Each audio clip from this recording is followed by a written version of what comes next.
Stop up the overflow.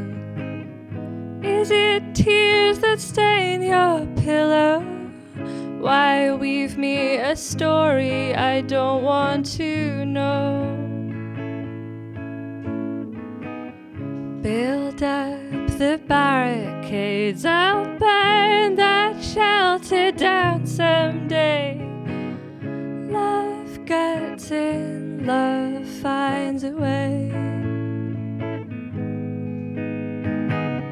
But when love struck me, it moved like thunder through the canopies, and I'm still trembling in disbelief. What do you need? Is it just touch from me? We stay up all night keeping close watch on our dreams, and I'll sleep when the morning comes. By afternoon I'll leave. Is this the life you ran towards? Is this how you feel free? The heat's like a lid out here. The piss evaporates off the streets, and I go insane, stepping on strangers' needles. Out on the balcony, my legs a new catastrophe, and there must be something to these contagious histories. 'Cause when love struck me, it moved like wildfire through the olive trees, and all that smoke made it hard to breathe. What do you need? Is it just touch from me? A bag or a bottle or a stranger's willing body? When I stretch my spine out like a cat against your sheets, I ask for nothing, and so nothing is received. But I can't sleep between different centuries too easily, without anything to tether me. I can't sleep between different centuries too easily, without anything tethering me. When love struck me, it quaked like Earth's deepest geology, and I'm still trembling in disbelief. I'm still trembling in disbelief.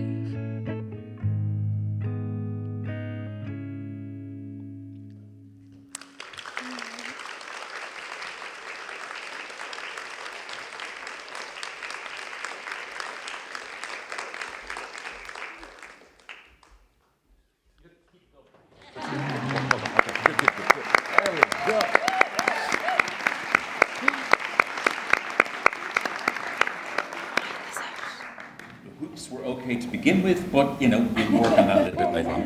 Thank you to Maya. The track was called Trembling. The album out last year, tail end of last year, is called True Love, if you like it. There's more Maya coming later on. But for now, thank you so much for joining us for what is a celebration of the One Dublin One Book book this year. I'm trying to see how brightly I can make Louise blush. over the course of the next while by talking about the book and about how great it is. Thanks so much for coming tonight as well. You know, when people give out free tickets, there's always that temptation to go, do you know what, it's a Thursday, I don't think I will. I'm feeling a bit stiff, I don't think I'm good. And you all turned up tonight, so thank you very much for that. Give yourselves a round of applause just for turning up.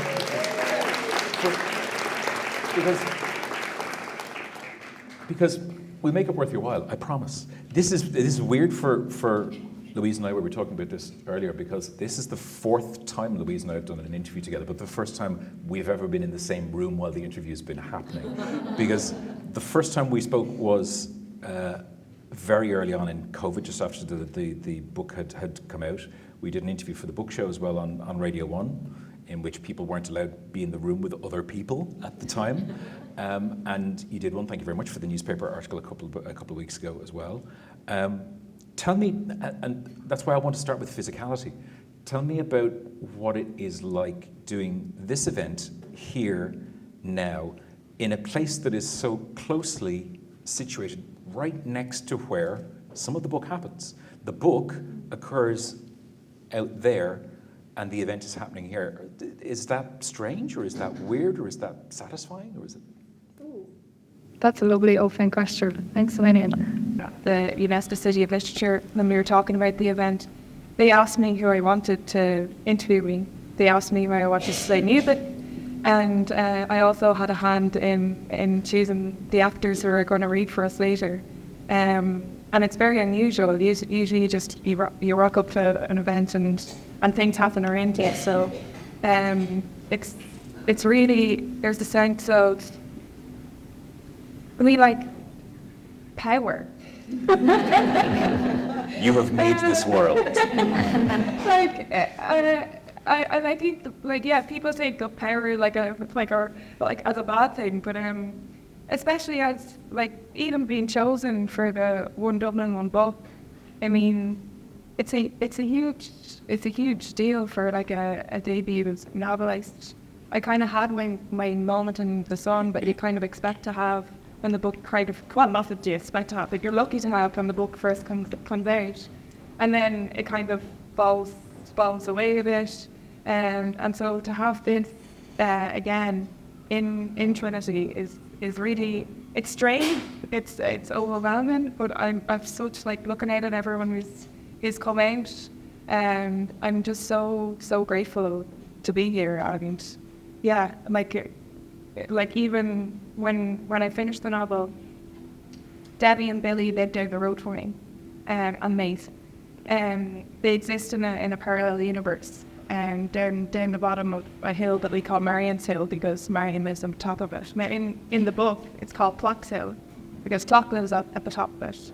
And it's how, and people ask me how autobiographical the book is.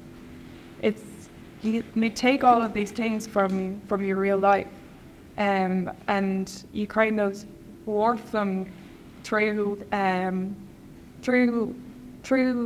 fiction into this parallel universe where something different is going on. So yeah, it's really satisfying. I'm the same kind of feeling now as I did when the book came out, when I went for a run and I saw the place, the field, where the characters kind of lived. There's no house there, but in my mind there is, and it's a huge sense of validation for my imaginary friends that for just a short while they exist in some form.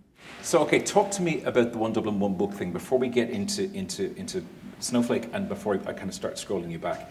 I mean, you follow in the footsteps of, a bunch of nobodies: Joyce, Wilde, Sebastian Barry, Ed O'Brien, Roddy Doyle.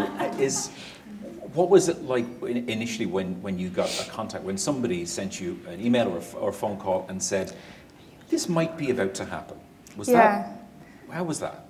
That was great. I was in the throes of writing my second manuscript that I'm still working on. And I got an email into my inbox from Dublin City Council, and I just presumed that I'd not paid a parking fine and that I was in trouble. But it turned out to be the wonderful Anne-Marie Kelly, and she asked me for a Zoom call, and I was like, this is a weird way to confront someone about an unpaid parking fine. And on the call, she told me that I was on shortlist, and that was enough for me. I was like, thanks a million. This is why I'm such a bad business person, because I take that and be like, that's lovely to know. Thank you. Best of luck to the winner.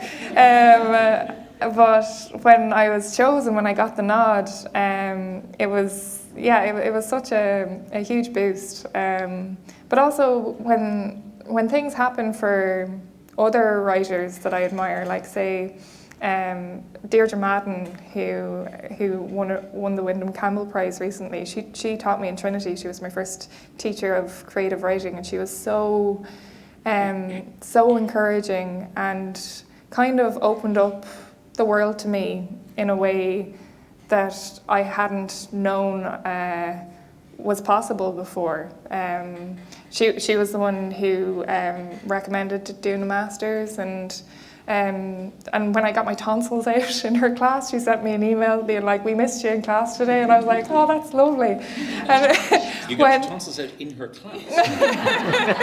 No, I missed class to get my tonsils out.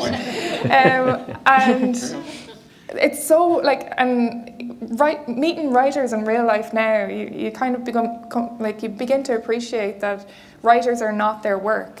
And sometimes I'm disappointed meeting writers, because I'm like, oh, like you built this massive world and then they're not what you expect. And when someone is like a lovely person and gets a reward, I was like just so thrilled for her. But sorry, coming back to the getting the news for myself, it kind of, when it happens to you, you can't really feel the full, like, this is absolutely amazing, but it'll take me a while to kind of process it.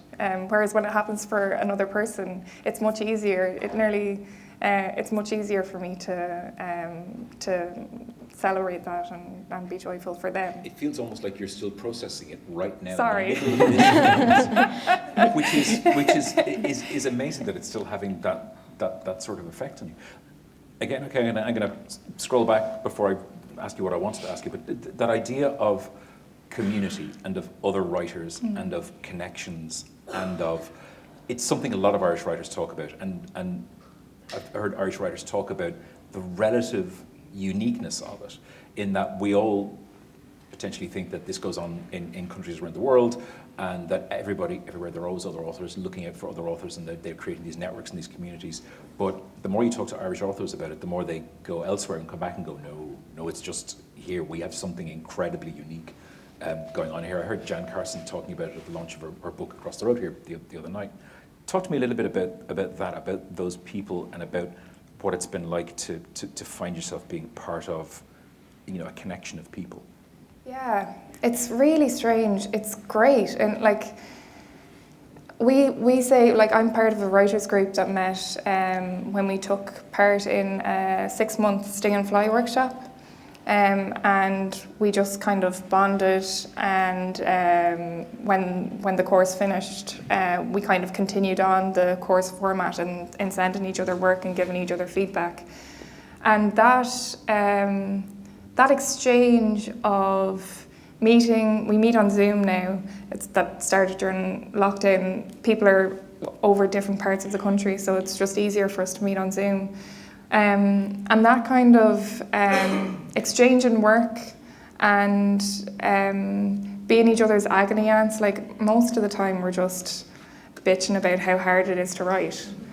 And it's so useful, because so much of writing is emotional labour, like dealing with yourself throwing tantrums at why aren't I an absolute genius. And also, you don't have you don't feel like you have a practical use in the world. And like, my brother-in-law's a carpenter, and his daughter came home from school on Valentine's Day and they were all asked the question, what is love? And she said, love is making someone a nice dinner, which is what her mammy does, and making someone a new wardrobe.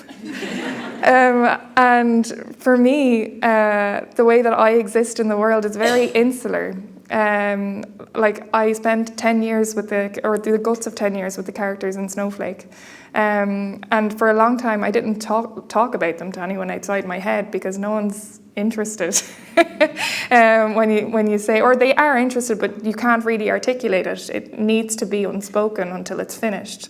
And so you end up becoming quite, you go in on yourself and it can be a lonely job. So having people who care about and know your imaginary world because they've seen work, like bits of it in progress and are helping you to bring that out, that is invaluable. And that's the stuff that happens before publication, before money becomes involved.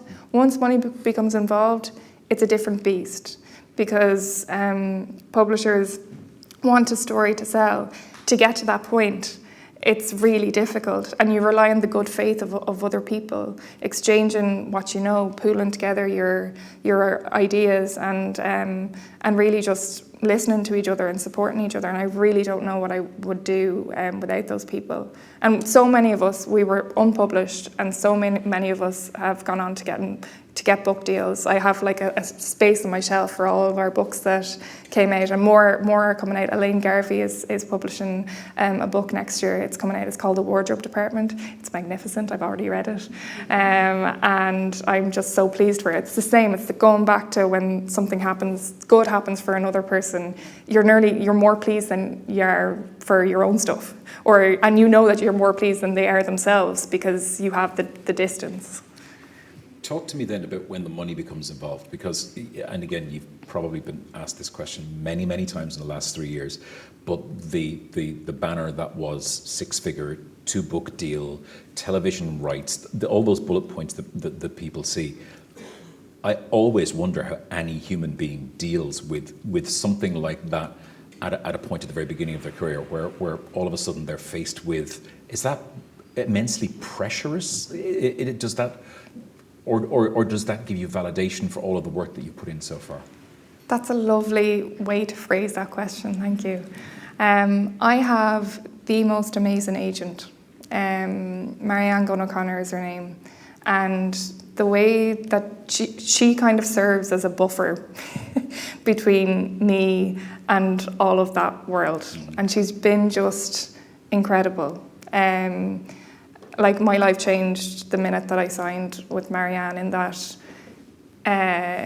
it was such a sense of validation, and also your dream drops down into reality then, and it's how you choose to live and go about dealing with the messy reality of like. For example, I'll find it difficult to get a mortgage because my income isn't steady, you know.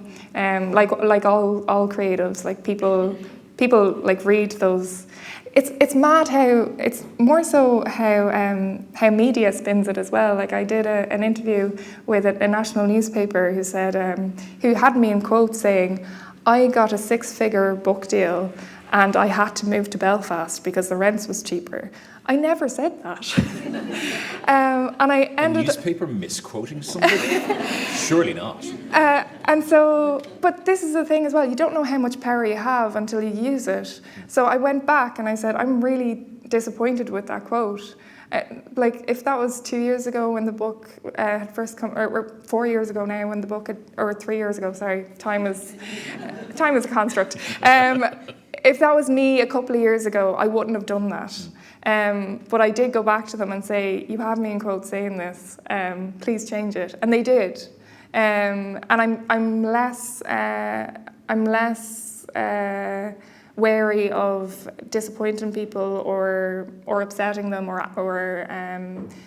now than I used to be. But also with the money stuff, I'm really lucky to have a supportive team around me.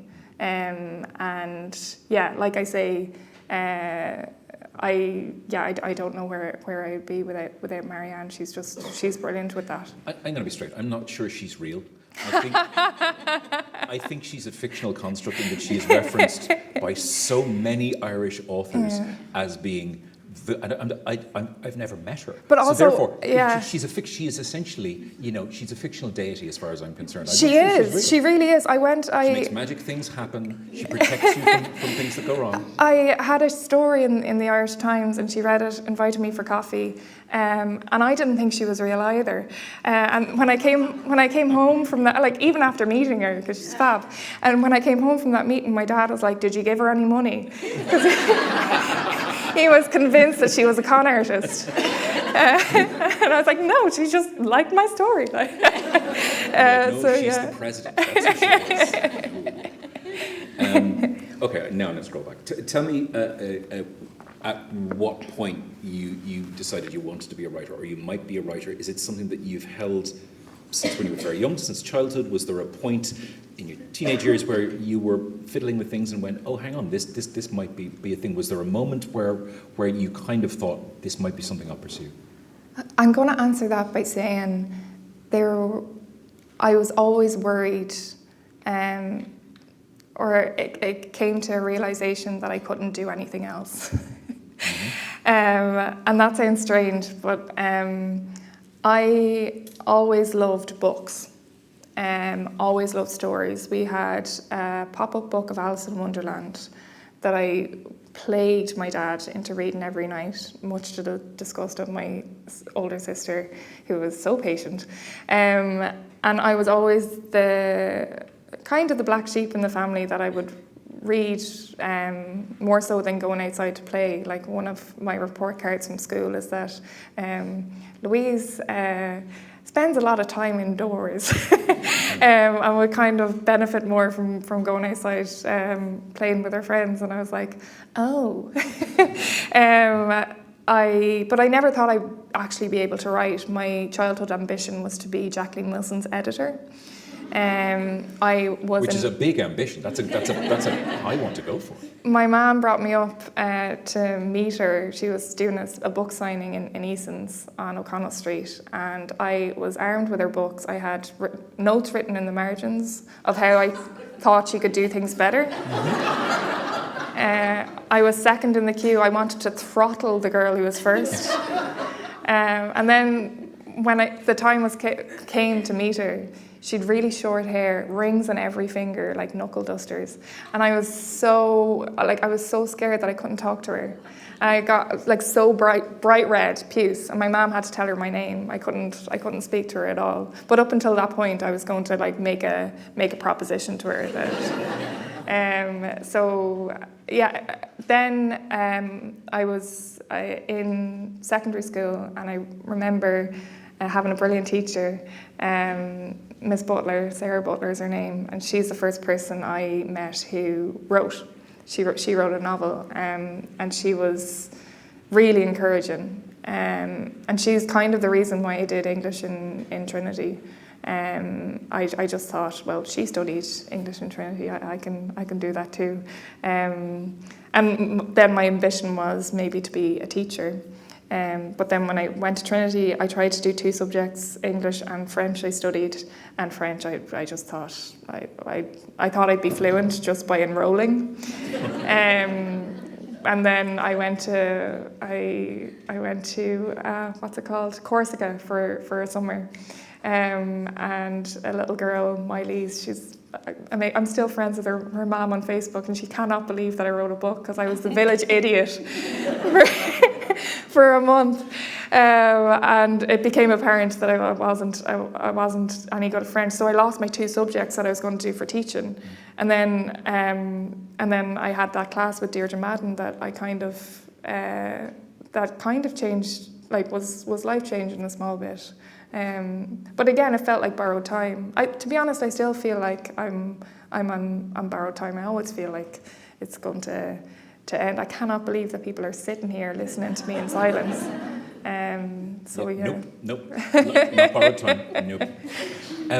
Okay, so talk to me about Snowflake itself, because you've said that you lived with those characters for a very, very long time.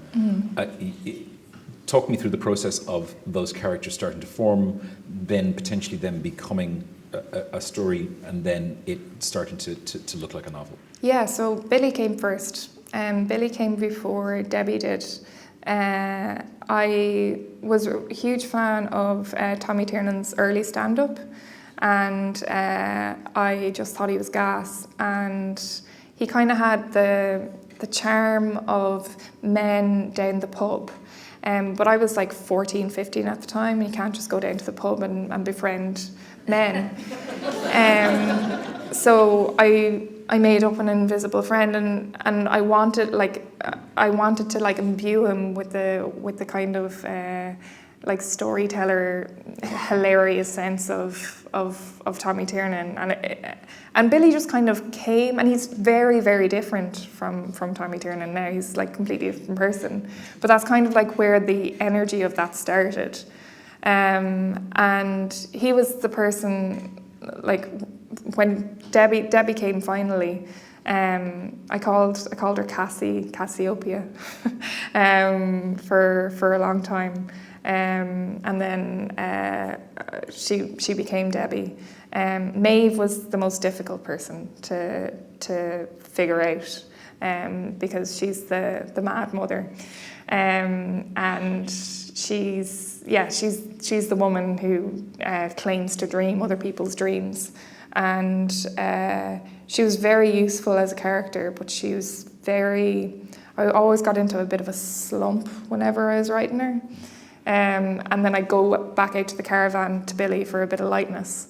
And I always knew that I was going to be a novel. I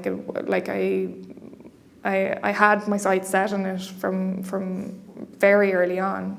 But it was just a matter of like what form it was going to take. So yeah. And how long a process are we talking about from Billy starting to exist right the way up to it now looks on the page? So I had the idea for the book when I was 18. I dropped out of college, woke up from a really strange dream, thought I was going insane, couldn't really talk about it to anybody, because nobody really likes people talking about their dreams anyways. And I was embarrassed about it. And I was also going through stuff with like I was really depressed and lonely.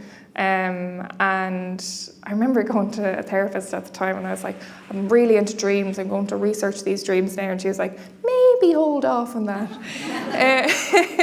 But I didn't listen to her. I didn't listen to any advice, and got really into dreams. And then when I was workshopping the book, people are like, the book's great, like Debbie and Billy are great, but the dreams kind of ruin it a bit. And all of the advice was like, let go of the dreams now. But I really needed to keep them for myself. And it is a realist narrative that it kind of has a kind of fantastical element in it. And the way that I kind of dealt with that was to give all the stuff to Maeve and literally throw her into a room, the tabernacle, which looks an awful lot like the childhood room that I wrote most of the book in.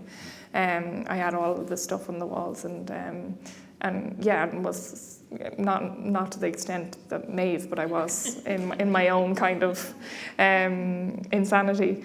But yeah, it came slowly. Like I write slowly. I'm on my second novel at the minute, and when you do write, you kind of have to give yourself, show yourself more compassion than you would do in a normal job, and realize that like there's a million different types of writer, and not to feel ashamed of your own process or how slow it might be, and that kind of thing.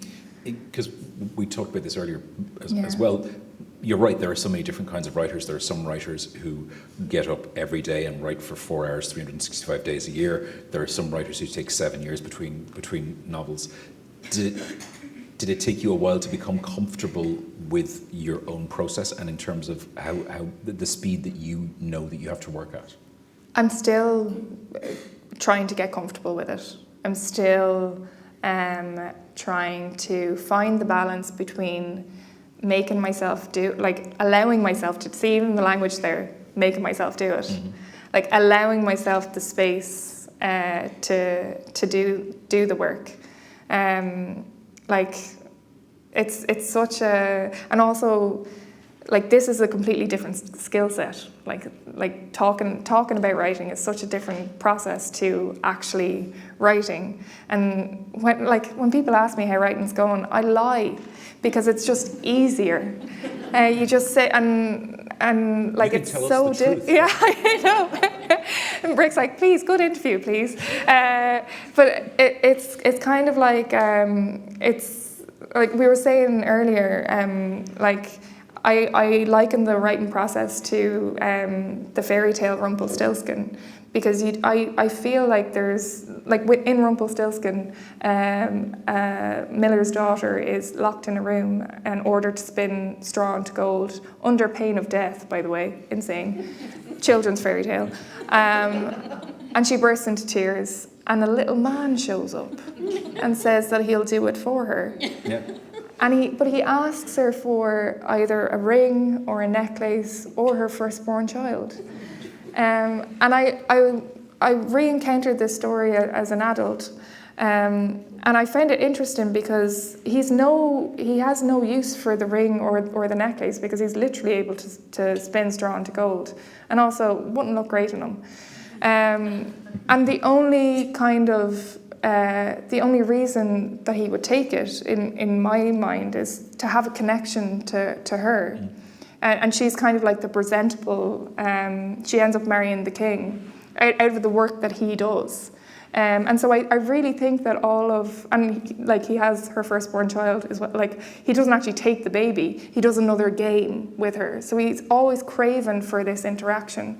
I really think that writers, we all have like a little angry man inside us, or like like this creature that we're kind of ashamed of. And like people are always like, oh, it must be so lovely being a writer, like you get up in the morning and you're your own boss and stuff.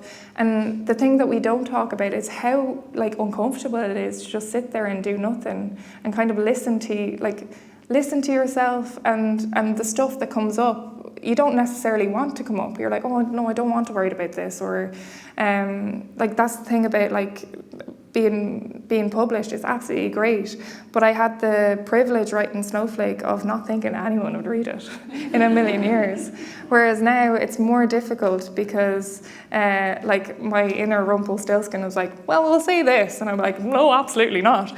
And you kind of have a sense of like suppressing all of the stuff that comes up, like the manuscript that I'm writing at the minute. There's lots of difficult emotions in it,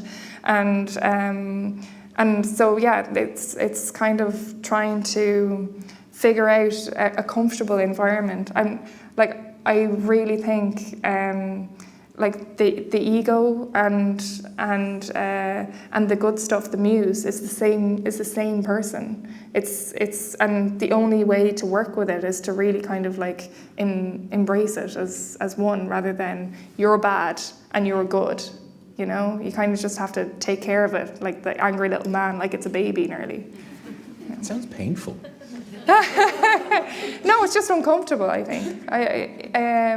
But yeah, like I wrap myself in circles. Like I've thought a lot about this, and yeah, it's more so you kind of have to go out and play with your nieces and nephew every so often to you know remind yourself like that there's more to life than thinking about all this stuff. We're going to take a very brief break right now, because one of the things that we're doing for the event tonight is normally an author would give a reading of their work. Instead, tonight we have two fine actors who are going to play some of the scenes that occur within Snowflake as well. Do you want to set the first one up for us? I'm so excited for this. The first reading is at the start of the book.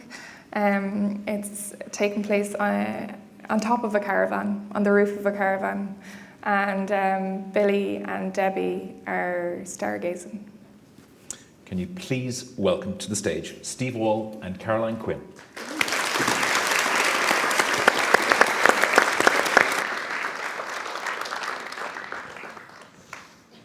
Oh, it's cold.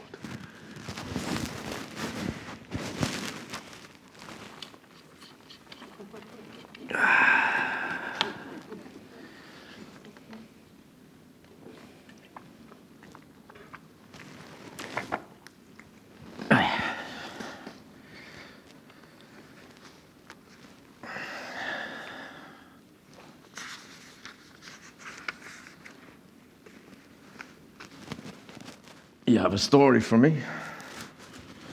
I don't feel like a story. You do? I'll pick a star. Can you see the North Star? No, it's only the brightest star in the sky. It's not actually. The Dog Star is the brightest. You told me the North Star was. And I was wrong. That's a shocker. So you see it. I've shown you it before. Only a couple 100 times, Billy. But you told me it was the brightest star in the sky. It's the one with the W beside it. Yeah, I know, it's the one that seems like the brightest, but it's not. I'm just checking we're talking about the same one. Fucking hell. Jeez. So you see those 5 stars that make the W? Yeah. The wonky W near it. Oh, I know it. It's the one that looks like a rocking chair. Exactly. Cassiopeia's chair. Yeah, I remember her.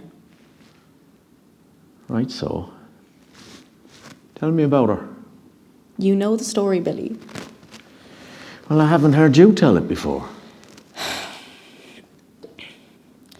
Cassiopeia was a queen in her past life, the wife of Cepheus. He's up there too. Cassiopeia was gas. She was lovely like. But people thought she was a bit strange. She wore her hair loose and walked around barefoot, which people found shocking because she was supposed to be royalty. She gave birth to a daughter called Andromeda, and she brought her up to learn to love and respect herself. A radical idea back in the day. But her free spirit was mistaken for arrogance. Word got out that there was a hippie queen going around barefoot, loving herself and teaching her daughter to do the same. Poseidon wasn't having any of it. He decided to remind humans that they could not run the show. So he sent a sea monster to destroy her husband's kingdom. Cassiopeia was told that the only way to save the kingdom was to sacrifice her daughter. So she did. She chained Andromeda to the rock at the edge of a cliff and just left her for dead. That bitch. But she had no choice. It was either that or let everyone die. Yeah. The Greeks were fucking nuts. Can I guess what happened to Andromeda? You can. Rescued by Prince Charming. Of course.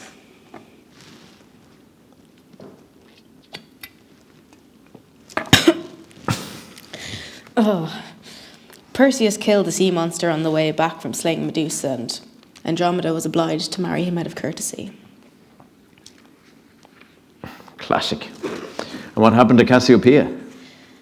She's up there in her rocking chair. Poseidon tied her to it so that she circles the North Pole. She's upside down. She's stuck in that chair, spinning until the end of time. Jesus. Spending half your life upside down, it might make you see the world differently. I think I'd just be dizzy. Maybe you would at first, but you might get used to it. I'm happy with gravity, thanks. Happy enough for me to push you off this roof? Billy! Prick! That's not funny! Not a fan of the birthday bumps? Stop it. Well, how does it taste? Bad, but in a good way. My head feels all floaty and light. You know, it's just drifting up, up, up. Sounds about right.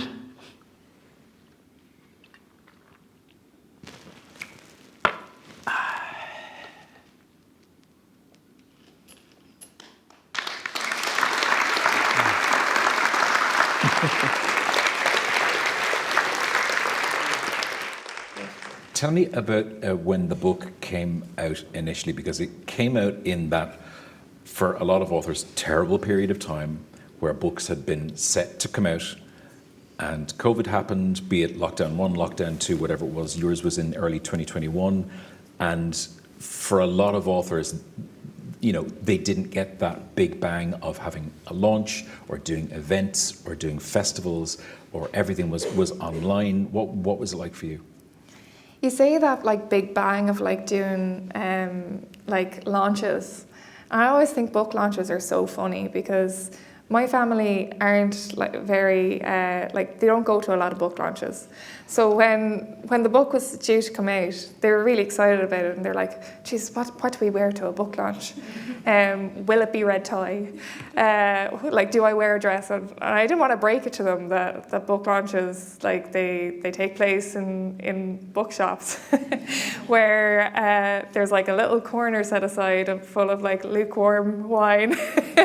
Lukewarm free wine, which is crucial. Free wine. But, yeah, okay. Yeah. And you say your few words, and then everyone goes to the pub afterwards.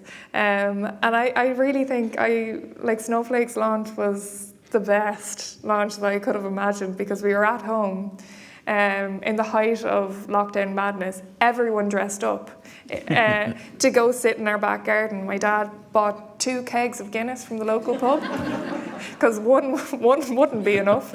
And there was like fairy lights, and my brother-in-law Carl was going around with drinks to everybody.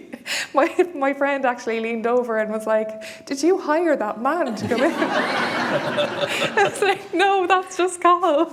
He's great." And I wouldn't have had that if it was like, I feel like it would have been disappointing if we were all just in a bookshop. I feel like they would have been disappointed. So yeah, I really felt like it was just the perfect thing, and we had a Zoom launch, and then just had the crack, really. That sounds 10 times better than any book launch I've ever been to. That's amazing. Okay, move it on a little bit then. Were you worried at any stage that, because were bookshops just about open, or were they? Yeah, they were just opening. To be honest, my agent is a lot better about that stuff. For me, I think my job is done when I write the thing. And everything that happens after that is completely out of my control. And sometimes, like, I've realised now that, like, I have power, like, in places that I thought that I didn't. And, like, I'm happy to use my voice a little bit more and stand up for myself sometimes. But as regards seeing myself or being worried about the book, I mean, I couldn't change any of it. And I thought it was going great, because it was a book, and I don't over obsess about like stuff happening around it. Like Element Pictures bought the rights to Snowflake, and I had a wonderful like time with them. Like we developed like a script, but they sent it off and it didn't work out. And yes, I was disappointed, but again, it's something wonderful that I never thought would have happened. And I'm comfortable talking about that because I feel like it's important to like be transparent about like things that didn't work out. And I really do think that like everything happens like as it should, and I just feel so extraordinarily lucky to be here. You've no idea how rare this is for an author to actually say, do you know what, we had a crack at the TV deal. Because so many authors sign deals of one kind or another, development deals for books. 98% of them get to a certain point and then just don't. But it's not something that you know. And listen, like people talk about. Yeah, listen, I was heartbroken over it, but like it wasn't the right time, you know, and it means like, you know, it's out there again, and I like it's such a precarious industry, so I just feel like so extraordinarily lucky that it happened in the first place. Talk to me a little bit about once the book is out in the real world, and then obviously you get to a point where you start to meet people who've read the book, and you're doing events and you meet audiences, and you know you people will come up to you various points, I presume, and we'll talk to you about something that, you know, was entirely yours prior to that point. One of the reactions that I saw from a lot of people was about the kind of the truth in it of the nature of friendships between young women, about that the element of competition as well that can sometimes exist there, and how you, when you're that young, you do or don't know how to deal with it. What sort of reactions did you get from readers when it came to that? Yeah, so much of like reader interaction that I get is like from DMs online, and sometimes I'm like in the headspace to like respond and be like, oh, thank you so much. But sometimes, because there's like a request section where people, so I kind of have, I shouldn't really say this, but I kind of have like requests built up, and I don't have the headspace to go into them right now. And it's something that like I find difficult nearly, because I'm the type of person, if I read a book, I will definitely find that person online if I like them and send them a message. And then if they don't write back, I'm like, ah, fucking. You're heartbroken, absolutely. And now I am that person. But I get it now. I remember going up to Deborah Levy, I never know how to pronounce her name, but I remember going up to her at a book festival, and I wanted her to sign my book. But I asked her a really personal question. In fairness, the book was non-fiction, but I wanted to know something that wasn't in the book. And she did it in a really lovely way. She just said, I don't answer questions like that anymore. And she was like setting a boundary there. Because so many people want to know how much of the book is real. And you feel bad not answering that. Because first of all, when you write the book, you're excited about the fictional world that you're creating, and people are like a very lovely another Irish writer introduced me to somebody as this is Louise. She wrote a book about her experiences in Trinity, and I had to say no, it was fiction. I'm always so surprised by people reading. Oh, you must have an uncle out the back garden in a caravan. And I was like, well, even if I did, it's kind of irrelevant because I've made up this story. But one interaction that I had in real life, just after the book came out during lockdown, I went for a run on the canal in Gaeltacht. And a guy was cycling a bike, and he cycled past me, and then he came back on his bike, and I was like, oh god.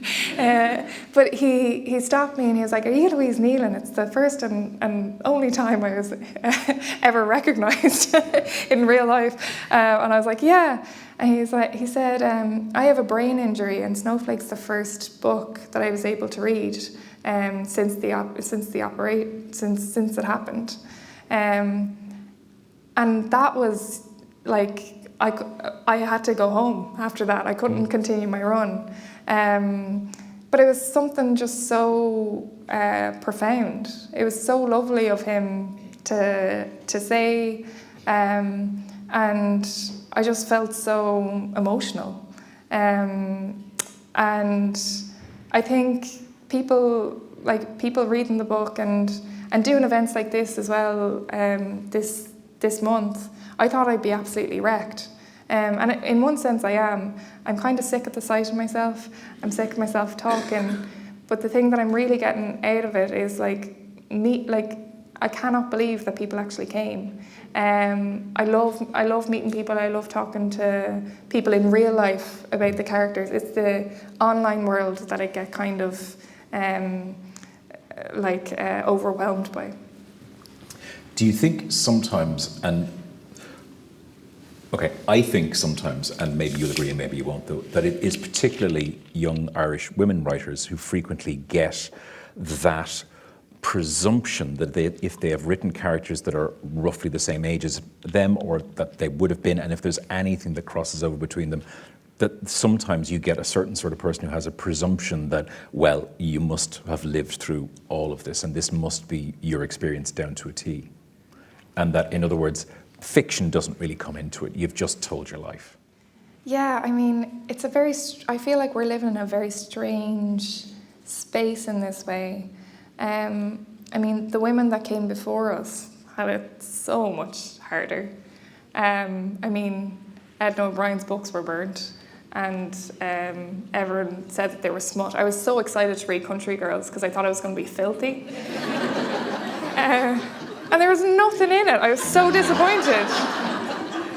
I was like, Baba's great and all, but like, they just have black knickers. Yeah. That was enough. And I'm so grateful for those women because they really did pave the way. Like, and in some cases we have it so much easier. But there are certain comments or doing stuff in person where you feel a kind of energy, and it's nothing to do with me. It's like, and I can't. I feel like it's none of my business. And to think about that, or say someone asked me to ask me about to talk to them about my relationship with Sally Rooney and the influence that she's had on me, and I felt like uncomfortable with that because Sally's another. I say it's Sally. I know her like she's a friend of a friend, but I'm a reader and I love her books. But that's where it ends, really. You wouldn't ask. Again, my brother-in-law, who's a carpenter, you wouldn't ask him, that carpenter over there, like what kind of an influence do you think that they've had on you? Because you're like, well, we're contemporaries, and we're working in the same space, but we're doing slightly different things. And like, if you want him, like, go over to him, like, and so like it's the trying to pit young Irish writers against each other. A lot of people think that they're giving me a compliment when they say, oh, I think Snowflake is the best to come out of that bunch. And you're like, well, you're putting down my people. Mm-hmm. You know, like see us more as like a team as opposed to people who are like, I'm not on Goodreads review section of Emma Ryan being like, I don't like her. Like, she's a friend, and I really admire her work, and it's something that doesn't exist in other demographics of writers, or maybe it does, and I just don't know. But yeah, it's an interesting thing, but again, it's not something that I would feed into. Is there a laziness sometimes on the part of potentially people who are writing articles or interviewing you when they see young Irish woman in her 30s, Trinity, oh, fair enough, I'm going to put her in that particular box without actually having, done the groundwork or the homework or even read the book? Again, perhaps, but again, I can't control it, and it's not something I'm tying myself in knots over. I'm much more frustrated by people saying things that I haven't said and putting them in quotes. That's where I would draw the line, That will definitely raise everybody's hackles, yeah. You live in Belfast at the moment. Tell me about why, and I ask that specifically because it's the same story for a lot of young Irish creatives over the last maybe 3 years, 4 years, 5 years, who found themselves relocating from anywhere south of the border to Belfast. Tell me about that experience. Yeah, so I did a master's in Belfast 2016, I think. Yeah, 2015, 2016. And I met some of my best writer friends up there. And kind of made a community for like a creative community for myself. And so I always knew that I moved back home because I was waitressing. I was a terrible waitress, really, really bad. And I knew that I couldn't waitress and write at the same time.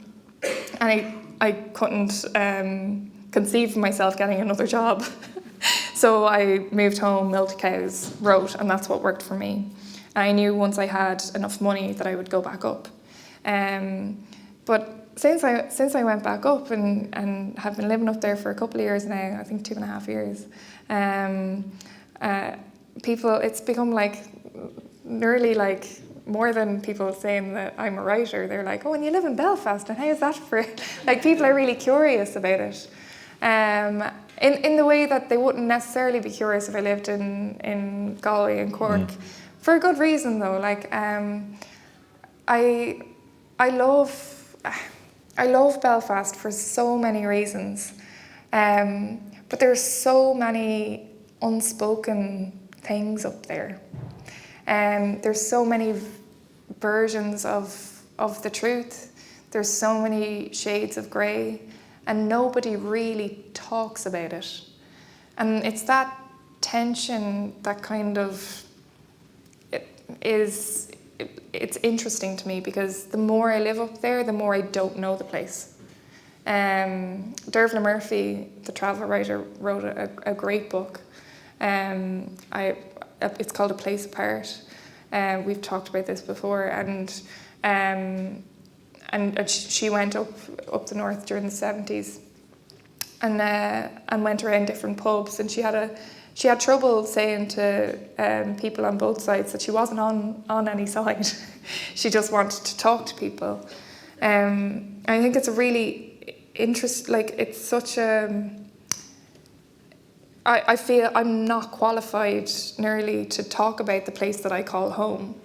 I do feel like I've made a home up there, but it's still impenetrable to me in some way. And it's the sense of being an outsider as well, which is, it generates creativity. And being an outsider on an island that is your home, and in a very specific place where you've created a community for yourself, is something that I haven't really processed yet. But I love it. I absolutely love the place. Because I knew I was doing this event, and I ended up thinking about it the other day with Simon Harris's quote about there being a generation of Irish people who are more familiar with Paris and Berlin than they were with Belfast. And it's probably true for an awful lot of people for whom there is this kind of strange otherness about a place that, as you said, is a couple of hours away by train, and that you can reach really easily. And all the street signs are all in English, and we're all on the same island. But it's so fraught as well, because I find with people, especially I'm at the age where loads of people are getting married, so people would go up for like hen do's or stags or for a weekend away to Belfast particularly, but they never actually, outside of that bubble, don't have any knowledge of the place. And there's a short there's weird things about Connemara, say, that I would know because I've spent the Gaeltacht basically. But with the north, it's again unspoken, and like my partner's from Belfast, and sometimes when I mention things from the south that he would have no that he wouldn't have heard of, he kind of gets a bit frustrated, or there's a sadness there. And in the same way, when I'm curious about the north, people are like, no, well, it's just the same as everywhere, and you feel nearly bad saying, no, it's not, it's different, and tell me. And so it's so emotional, those differences. Even the fact that some of my best friends from the north, they didn't learn Irish in school, but they have Irish names, and that's something that's really just sad. It's kind of like the awkward, the north is like the awkward relation that you don't really know how to talk to, but we've made it awkward. There's so it's our responsibility to, and it's part of the reason why there's so much there's so many so much there. That we kind of forgot about it. We kind of left it behind. Everyone was afraid to go there for good reason. But it's a new kind of time where we're getting to know each other, you know. And it is a different universe. I wrote a thing about this a few weeks back because I've been on the board of Fighting Words NI up in Belfast for the last year and a half now. And they're probably the only times I've been in Belfast as an adult, probably since I was 17 years old, other than one trip up to see Titanic Belfast, bring the kids. It was the only time I'd been up 90 there. minutes from Dublin, that's what it says on the That's billboard. what it says on the billboard. It's a lie, but that's what it says on the billboard. And I think the first time I went up to, because Fighting Words HQ is in East Belfast, and the first time I went up, I walked along the Newtonards Road, which is quite a loyalist area and is full of murals. And even though it was the middle of the day, no one is paying a blind bit of attention to you. There is that something within you that goes, this is other, this is different, this is strange. And we're the ones who have to get over that. Yeah. I'm not sure where else that... It gets very philosophical when we go any further down that route. There's a responsibility to... Because before I lived in the North, I used to make stupid jokes about the North and be very blasé about a very troubled past. And now that I live there, it's different. I have a completely different relationship with the North, and in turn the rest of Ireland. It can't be just set apart. I'm going to take a very hard left-hand turn here. Really, I'm taking us out of that particular road. Yeah, you didn't think you were coming out to listen to this. But for good reason. I wanted to thank you because I don't know if you read in the column a couple of weeks ago, Louise did shelf analysis with me. She did the very first one, and as a result of which I managed to get a phrase about an Elvis mannequin holding a dildo for a microphone into a national newspaper. You were talking about it as part of the interview, and I sent it into my editor as part of the finished piece, and I thought he's never going to print this. He printed it. Fair play to him. He's a good man. Tell me, though, about Elvis impersonators, because they fascinate you. Yeah. I have an Elvis impersonator. He's dead. Sorry, that sentence. In my next book, in the book that I'm working on, I don't have a dead Elvis impersonator locked away somewhere. It did sound like that, yeah. In the book that I'm writing at the minute, I have a widow of an Elvis impersonator, and I've no idea why. I'm not a huge Elvis fan. I mean, the music is inescapable. And I'd never really noticed Elvis fans or Elvis impersonators before, or tribute artists.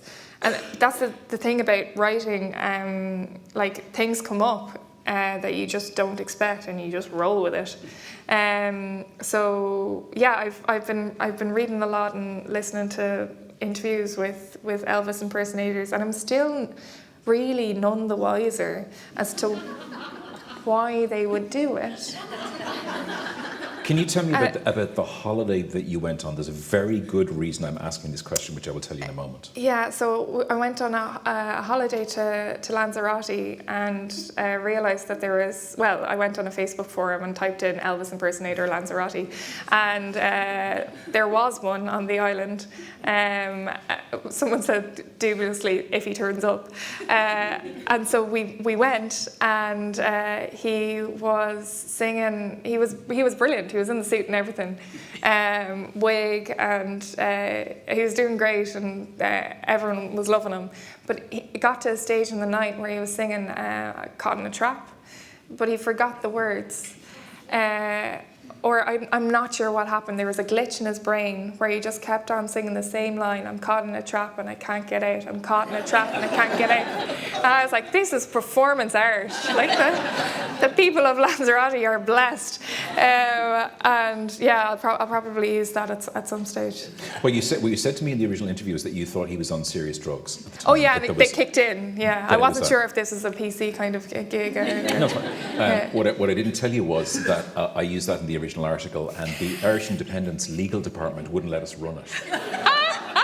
Just on the off chance there was only one Elvis impersonator on Lanzarote. They couldn't clarify as to whether or not Oh there was my more God. than one. So on the off chance they We were did see libeling another one. that one. Well, too late now. Yeah. But I took a small amount of joy out of knowing there was somebody in the Indo's legal department who spent a day going, Elvis impersonators and Dorothy, is there more than one? Can we say this about, was he really on drugs? Is there That brought me a little joy. Anyway, just before we're going to have a second performance, and we're going to have, did I miss a song? Oh my God, did I miss a song? Oh, I missed a song. We were talking for so long and I missed, Maya, I'm so sorry. You do too, maybe? But before we have another performance from Maya and another performance as well of something from the book, I want to ask you, just very briefly, whatever you fancy talking about the new book, because you have already talked about it's a process for you and it has been quite a process. Where are you, and if you're happy to tell us a little bit of what it's about? Yeah, so it's quite different to Snowflake. It is set in rural Ireland again, and it's about two families who live down the road from each other. So the dads are basically best friends, and the daughters are best friends, and there's hurling in it. And the dads coach the camogie team, the local camogie team. One of the fathers, Liam, he's in his 60s, his early 60s, late 50s, early 60s, haven't settled on an age yet. He dies by suicide at the beginning of the book, and I'm keeping it light. Only 3 women know not that you need a reason, but know the exact circumstances around the reasons why. His wife, Helen, his daughter, Lucy, and a close family friend, Neve. And they haven't really, in the way that Irish people they don't really talk about it. And they all are brought back together for a family wedding. One of Liam's daughters is getting married 3 years later. So yeah, it is different to Snowflake in that it's the third person. It's told by the point of view of three different women. My favourite character at the minute is Helen, the mother, who goes to different B&Bs in Ireland and checks in under the names of women that she used to go to school with. She kind of pretends to be them, and she checks into a B&B called this woman called Judy, who's the widow of an Elvis impersonator, who's also a stained glass artist. And yeah, that's the chapter I'm working on at the minute. That's melting my head, but hopefully will be in some readable state soon. Okay. Before we finish up, we are going to have a song, but first another performance. So if Steve and Caroline, you want to take your positions and maybe just set us up as to exactly where we are here. Yeah, so the second reading is from a chapter called The Cure. Debbie, Billy, Debbie's uncle, has the cure. He's also a diviner, a water diviner. And he's he's a reluctant practitioner of the cure. And in this reading, a woman has just left Billy's caravan after getting a cure for something, and Debbie goes in to see what the crack was, because he doesn't really talk about it. Okay, Steve and Caroline.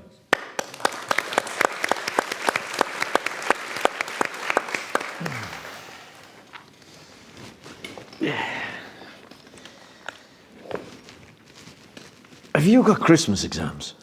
No, just essays. And they mark you on them? They do. You'd be looking at an A, so... Well, it's a different marking scheme from school. There's no A's and B's, there's firsts and seconds. Right. So we don't do sloppy seconds. If we could avoid them, that'd be great. I've every faith in you. So what constitutes a first? Over 70%. So you're laughing so. You've been getting 90s in school. Yeah, but that was kids' stuff. That's all kid stuff. Yeah, right. I'm dead serious. If you can't explain what you're thinking about to a kid, it's not worth thinking about at all. There's a full moon tonight. I don't feel like stargazing tonight. Okay. Sure, you can go up yourself. You don't need me to hold your hand. Am I annoying you? You've annoyed me every day of your life. Thanks. James pulled an inside-out calf today. How do you mean inside out? Well, everything that should have been on the inside was on the outside. It was like someone took a knife, cut open his stomach, and just hooshed all of his organs out of him. His forelegs were stuck together like he was hanging up at an abattoir. When Jim Bob put his hand inside the mother's hole to feel around for it, he could put his fingers between every one of its ribs. He was able to grab a hold of its heart and everything. And the heart was beating. Yeah. It was still alive inside the womb. Poor bastard. James called the vet. It was a C-section in the end. Did it survive? Have you ever seen an inside-out calf knocking around the place? That's mad. Yeah. The vet said it's the second case he's come across in 25 years. It's not the strangest case of a cow calving, though, that I've come across. What was? It was a cow that was pregnant with twins. I didn't see the birth, but I went to check on her and she was after doing the business. Job done. There was one perfectly healthy calf beside her, which she was completely ignoring. Instead, she was licking this ball of grey-blue hair. It was like a burst football. No ears, no eyes, no head, no limbs, no defining features whatsoever. And here was the cow, licking away at it. Was it alive? Have you ever seen a ball of fluff knocking around the place? Sorry. It wasn't alive, but it had been alive, inside the womb. The same as the inside-out calf. Yep, And the other twin calf was fine. he was grand. Perfectly normal. Bob's your uncle and Fanny's your aunt. But this other yoke scared the shite clean out of me. It had no head at all. None. It must have had a heart, though. Yeah, must have had. In order to develop and grow hair. But it made me think, what classifies something as a living thing? Like, was that ball of fur alive because it was able to live in the womb? Did it dream?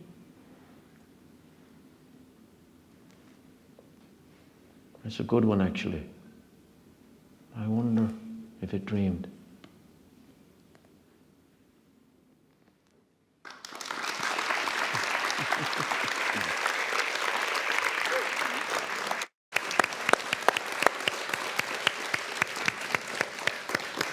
And now with my genuine and sincere apologies, because I completely forgot the fact that she was supposed to perform a second song somewhere in the middle. This is why you hire professionals. Can you please put your hands together for Maya Sophia?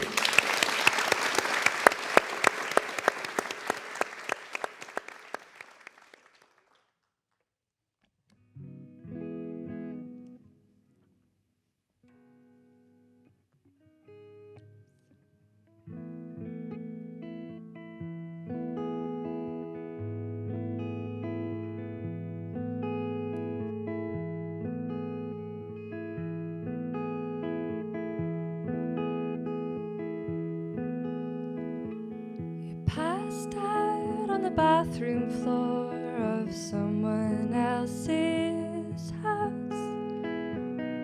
Eyes closed against the dirty tiles, wine stains around your mouth. I left you there for the rest of the night. Through the back door I let myself out. Night was cold, it was only October. There was already frost on the ground. And it's about 1,000 mornings since you didn't crawl back to me now. Hungover sloped across the staircase just to bring my face to your mouth. And I don't know where you're living now. If you ever left your mother's house with all the books against the windowsill where we'd curl up in the morning calm downs. Oh, come now. Come now. One of us had to get out. I left the city when the seasons changed. There was nothing romantic in the Dublin rain anymore. In the window of a westbound train, I wrote and then I crossed out our names. I keep dreaming up your shape in the doorway, holding a torch in the Oxman town glaze, where we spent all of our Sundays, hungover in love and deranged. You took a taxi to my house from the suburbs the night I said I'd probably find another lover soon. You collapsed into my bedroom and said, what is it you still need to prove? Oh, I didn't choose you.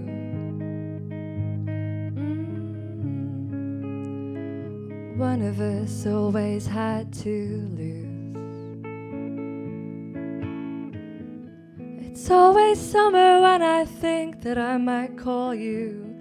On the long nights, drink a bottle of wine in the grass next to the bandstand, where one night we watched the Russian men break dance, and where we scanned the grass for mushrooms, and where you touched me on a too hot afternoon, and I told you about Chaucer, and you said, okay, I get it, I know you went to school.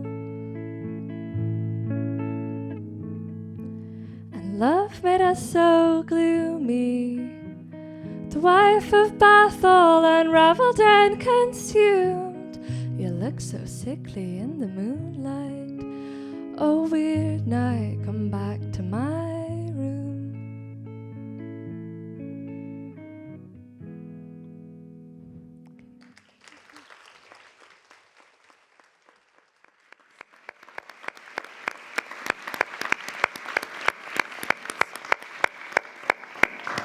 Maya Sophia, her most recent album is called True Loves from 2023. You can find that in all the usual good places that you find great music. Give her one more big, huge round of applause, please. Well done.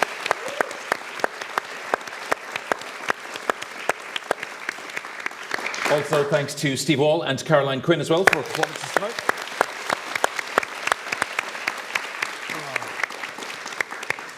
Clapping too quickly. I think we should insist on this in our rider from now on. Always beautiful music and performances. Absolutely, they need to yeah. happen on everything.